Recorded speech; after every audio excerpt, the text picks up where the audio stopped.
Hi friends, இப்போ நம்ம பல மருத்துவ குணங்களை கொண்ட பூண்டு பால் எப்படி செய்யலாம்னு பார்க்கலாம். அதுக்கு நான் 4 டம்ளர் அளவுக்கு பால் எடுத்துகிட்ருக்கேன். ஃபஸ்ட்டு பாலை அடுப்பில் வச்சு காய்ச்சிக்கலாம். பாலில் சேர்த்துக்கிறதுக்கு 10 பல் பூண்டு மீடியம் சைஸில் எடுத்துகிட்ருக்கேன். இதை நல்லா தட்டி எடுத்துக்கலாம்.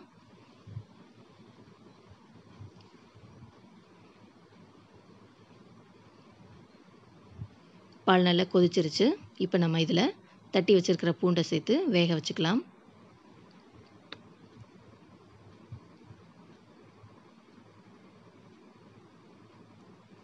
இப்போ லோ ஃப்ளேமில் வச்சுக்கோங்க. அப்போ தான் பூண்டு நல்லா வெந்து அதோட எசன்ஸ் எல்லாம் பாலில் நல்லா மிக்ஸ் ஆகும். அந்த காலத்துலேருந்தே நம்ம பூண்டு டெய்லி சமையலில் இல்லாமல் இருக்காது. எதுக்காகன்னு பார்த்தோன்னா, அது நம்மளோட இம்யூனிட்டியை பூஸ்ட் பண்ணும். ப்ளஸ் நம்மளோட டைஜஸ்ட் பவர் இன்க்ரீஸ் பண்ணி கொடுக்கும். கேன்சர் செல்ஸை அழிக்கிறதுல பூண்டு நல்லா ஹெல்ப் பண்ணுது. கெட்ட கொலஸ்ட்ரால், பிபி, சுகர் அப்படின்னு எந்த ஒரு ப்ராப்ளம் உடம்புல இருந்தாலுமே அதை குணப்படுத்துறதுல பூண்டு நல்லா யூஸ்ஃபுல்லாக இருக்குது. லேடிஸ்க்கு இருக்கிற பீரியட்ஸ் ப்ராப்ளத்துக்கு பூண்டு அதிகமாக டெய்லி நம்ம லைஃப்பில் சேர்த்துட்டாவே அதோட ப்ராப்ளம்ஸ் சால்வ் ஆகும். நிறைய பேருக்கு இதோட டேஸ்ட்டும் ஸ்மெல்லும் பிடிக்காது. அந்த மாதிரி இருக்கிறவங்களுக்கு இந்த மாதிரி பூண்டு பால் போட்டு காய்ச்சி கொடுத்துட்டோன்னா அதோட டேஸ்ட் இதில் சேர்க்குற மற்ற பொருட்கள்னால குறைஞ்சு தெரியும். டிஃப்ரென்ஸே தெரியாது. அதோட டேஸ்ட் சுத்தமாக வித்தியாசமாக இருக்கும். இதில் இப்போ 1/4 டீஸ்பூன் மஞ்சள் தூள் சேர்த்துக்கலாம்.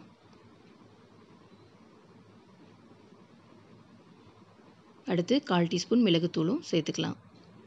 மஞ்சள் ஒரு சிறந்த ஆன்டி பாக்டீரியலாக இருக்குது. வயிற்றில் எந்த மாதிரி புண்கள் இருந்தாலுமே மஞ்சள் சேர்த்துக்கிட்டு சாப்பிட்டாவே அதோட குணம் நம்மளுக்கு நல்லாவே தெரியும். இப்போ பால் நல்லா கொதிச்சிருச்சு. பூண்டு, மிளகு, மஞ்சள் 3மே நல்லா மிக்ஸ் ஆகி அதோட எசன்ஸ் நல்லா இறங்கி பாலோட டேஸ்ட் இப்போ சேஞ்ச் ஆகிருக்கும். மிளகை பற்றி சொல்லணுன்னா 10 மிளகு இருந்தால் பகைவன் வீட்டிலும் உண்ணலாம் அப்படின்னு சொல்லுவாங்க. மிளகு ஒரு சிறந்த நச்சு முறிவாக செயல்படுது. அது மட்டும் இல்லாமல் செரிமான சக்தியை தூண்டுறதுலேயும் மிளகும் அதோட பலனை கொடுக்குது.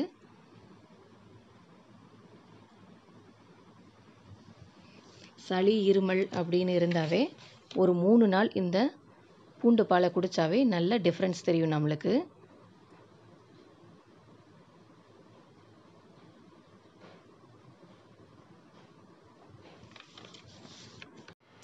டெய்லி நைட்டு பூண்டு பாலை நைட்டு தூங்க போகிறதுக்கு முன்னாடி சாப்பிட்டுட்டு படுத்தாவே நம்ம உடம்புல இருக்க பல வியாதிகள் குணமாகிறது நாளடைவில் நம்மளுக்கு தெரிய ஆரம்பிக்கும்.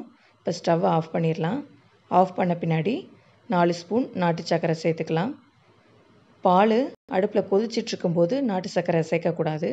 அது திரிஞ்சு போயிடும். அதனால் ஸ்டவ் ஆஃப் பண்ண பின்னாடி சேர்த்துக்கலாம்.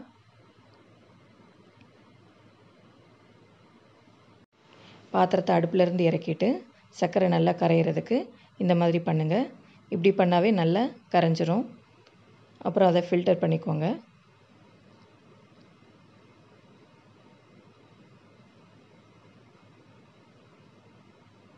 இப்போ நம்ம குடிக்கிறதுக்கு பூண்டு பால் ரெடி ஆயிடுச்சு. இந்த வீடியோ உங்களுக்கு பிடிச்சதுன்னா லைக் பண்ணுங்கள், கமெண்ட் பண்ணுங்கள், ஷேர் பண்ணுங்கள். அப்புறம் மறக்காமல் சப்ஸ்கிரைப் பண்ணுங்கள். பக்கத்தில் இருக்க பெல் பட்டனை கிளிக் பண்ணுங்கள். தேங்க்யூ.